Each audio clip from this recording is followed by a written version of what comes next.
மகளிரின் உழைப்பால் மலரட்டும் திருச்சுழி என்ற இலக்குடன் தமிழ்நாடு நிதி, சுற்றுச்சூழல் மற்றும் காலநிலை மாற்றத்துறை அமைச்சரும் திருச்சுழி தொகுதி சட்டமன்ற உறுப்பினருமான தங்கம் தென்னரசு அவர்களின் தனிப்பட்ட முன்னெடுப்பில் காரியாபட்டி சுப்பையா நாடார் திருமண மண்டபத்தில் இன்று பெண்களுக்கான இலவச தொழிற்பயிற்சி முகாம் நடைபெற்றது.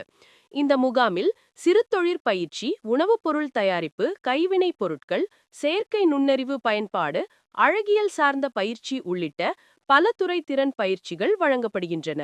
இப்பயிற்சியில் 15 வயது முதல் 70 வயது வரையிலான அனைத்து தரப்பு பெண்களும் பயன்பெறும் வகையில் அமைக்கப்பட்டுள்ளதால் 500க்கும் மேற்பட்ட பெண்கள் ஆர்வத்துடன் கலந்து கொண்டனர்.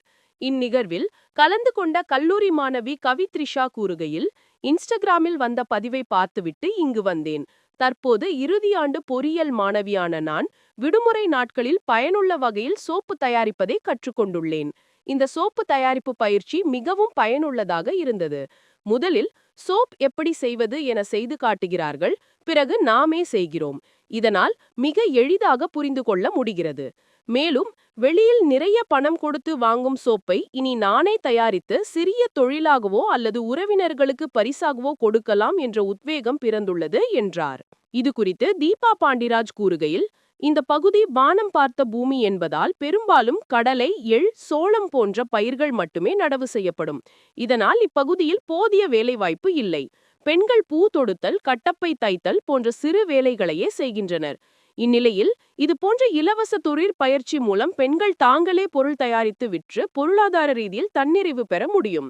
ஒருவருக்கு கற்றுக் கொடுத்தால் அவர் மற்றவர்களுக்கு கற்பிப்பார். இவ்வாறு சங்கிலி தொடராக அமைந்து தொழிற்பயிற்சியும் வேலைவாய்ப்பும் பெண்களிடையே பெருகும்.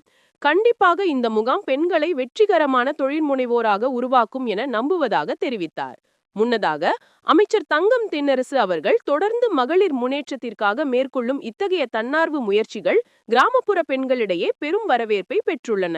சோப்பு தயாரிக்கிறது நான் வீடியோஸ்ல தான் பார்த்துருக்கேன். ஆனால் இன்னைக்கு நேரடியாக செய்முறை பண்ணி பார்க்கும்போது எனக்கு இது செஞ்சு பார்க்கணுன்னு ஒரு உத்வேகம் இருந்துச்சு. இது மாதிரி எல்லாத்துக்குமே நிறையா பேர்த்துக்கு இன்னைக்கு கிடைக்காத அனுபவம் கிடைச்சிச்சு. எல்லாருமே ஷேர் பண்ணிக்கிட்டோம். இன்னும் 2 நாள் பயிற்சி இருக்குது. அந்த பயிற்சியிலேயே நாங்கள் இன்னும் மேலும் மேலும் எங்கள் திறமையில வளர்த்துக்க இந்த பயிற்சி முகாம் எங்களுக்கு ரொம்ப உபயோகமாக இருக்குது. இதை அமைச்சு தந்த அமைச்சருக்கு தங்கம் தென்னரசு ஐயாவுக்கு மிக்க நன்றி. நான் காரியாபட்டியிலேருந்து பெந்தேகோஸ்தே சர்ச்சுக்கிட்ட எஸ் மீனாட்சி சபரி என்ற பொண்ணும் நிகழ்ச்சிக்கு வந்திருக்கோம். காலையிலையும் பயிற்சி எடுத்தோம், மத்தியானமும் பயிற்சி எடுத்தோம். சூப்பராக சொல்லி தந்தாங்க. ஒவ்வொரு பேட்சாக எடுத்து 10 பேராக வச்சு எங்களுக்கு சொல்லி தந்தாங்க. ஒவ்வொருத்தரும் நல்லா தெரிஞ்சுக்கிட்டோம், புரிஞ்சுக்கிட்டோம். செய்முறை செய்ய வச்சு அதில் நாங்கள் டெக்கரேஷன்லாம் பண்ணி எங்களுக்கு பாராட்டு